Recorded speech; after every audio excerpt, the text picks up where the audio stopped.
Assalamualaikum warahmatullahi wabarakatuh. Nama saya Nur Laila dari kelas Manajemen mata kuliah Ekonomi Makro dengan dosen Ibu Agnes Cynthia Eka Putriani S. Dengan ini saya akan memaparkan tugas terstruktur sumari infografis PDB Triwulan 1 tahun 2021 kurs 2021 inflasi IHK 2021. Dengan ini, saya akan mencoba menguraikan tentang data perekonomian Indonesia per April 2021, kondisi PDB 2021, nilai kurs April 2021, dan juga inflasi 2021 berdasarkan dari data infografis yang diberikan kepada kami.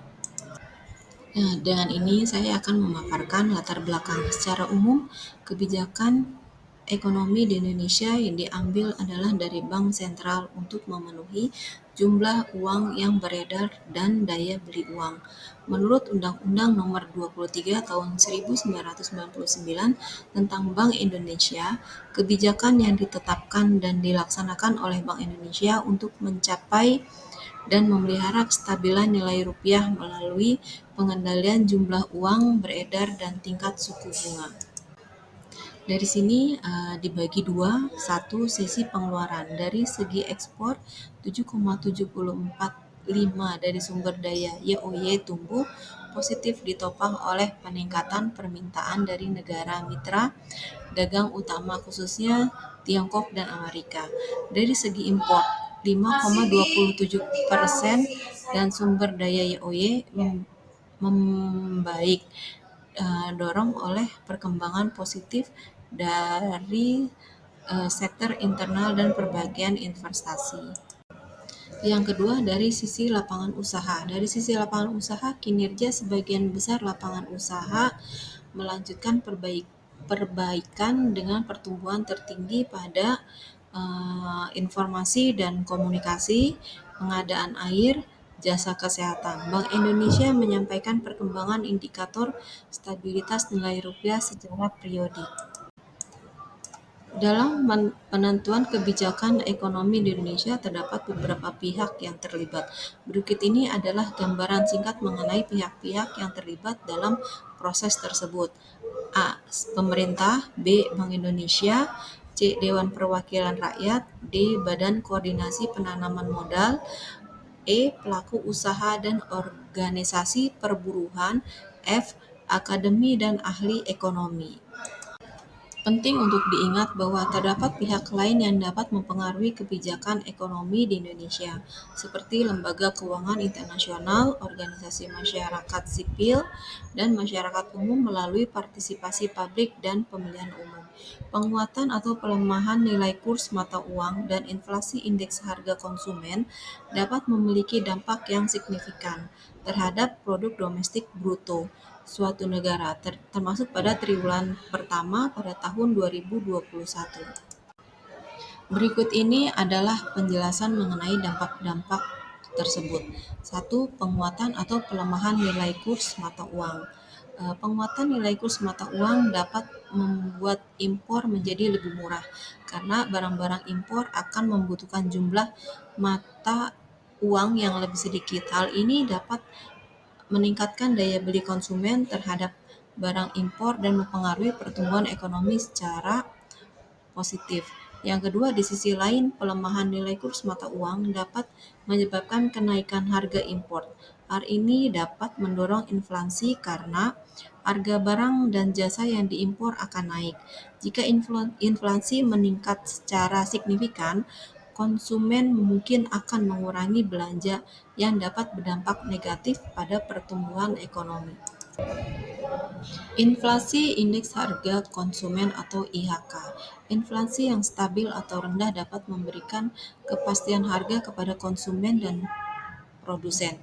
Hal ini dapat mendorong pertumbuhan ekonomi karena konsumen cenderung memiliki kepercayaan dan kestabilan dalam membelanjakan uang mereka. Selain itu, inflasi yang tinggi juga dapat mempengaruhi investasi. Ketika inflasi naik, suku bunga cenderung meningkat.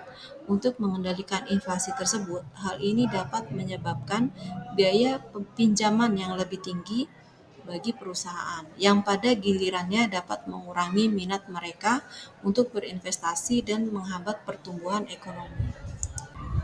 Pada triwulan 1 tahun 2021, dampak penguatan atau pelemahan nilai kurs mata uang dan inflasi IHK terhadap PDB Indonesia akan tergantung pada faktor-faktor perekonomian dan kebijakan yang ada. Perlu diperhatikan bahwa faktor-faktor lain seperti permintaan dalam negeri, ekspor, kebijakan fiskal dan moneter, serta kondisi global juga dapat mempengaruhi pertumbuhan ekonomi pada periode tersebut.